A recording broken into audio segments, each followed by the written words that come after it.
જે ઇન્ટરવ્યુની વાત કરવાને મારા ઉપર આરોપ લગાવવામાં આવ્યા હતા, ઈ જે ઇન્ટરવ્યુ છે એ રાજકોટ મુકામે થયેલું છે. તો ગોંડલ તાલુકા પોલીસ સ્ટેશનની અંદર આવીને એની ફરિયાદ કેવી રીતે થઈ?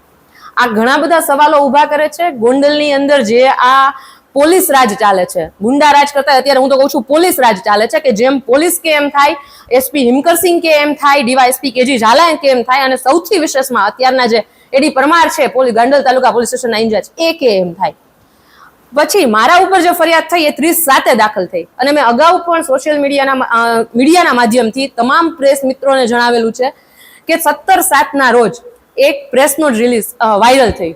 આ પ્રેસ નોટની અંદર ગુજરાત પોલીસનો સિમ્બોલ યુઝ કરવામાં આવ્યો, ગોંડલ તાલુકા પોલીસ સ્ટેશનનું લેટરેડ બનાવવામાં આવ્યું, એની નીચે એવું લખવામાં આવ્યું 17/7. સૌથી જોવાની વસ્તુ એવી છે કે FIR 30/7 થઈ અને 17/7 એવું જણાવવામાં આવ્યું કે જે એડવોકેટ ભૂમિકા પટેલ છે એના વિરુદ્ધ જે કાયદાના સંઘર્ષમાં આવેલી બાળકિશોરી છે એની આઈડેન્ટિટી રિવીલ કરવા બાબતે ગુનો દાખલ થઈ ગયો છે.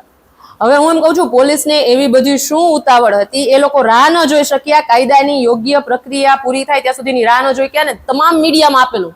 પહેલી વાર આવ્યું, પછી સેકન્ડ ટાઈમ પાછું મીડિયાના માધ્યમથી આપ્યું કે ગુનો દાખલ થયો છે. તો પહેલી વાર 17/7 તમે ન્યૂઝ આપ્યા, એ ન્યૂઝ સાચા હતા, તમે 30/7 ન્યૂઝ આપ્યા, એ ન્યૂઝ સાચા હતા. એટલે આમાં પોલીસની ભૂમિકા ઉપર ગંભીર સવાલો ઉભા થાય છે.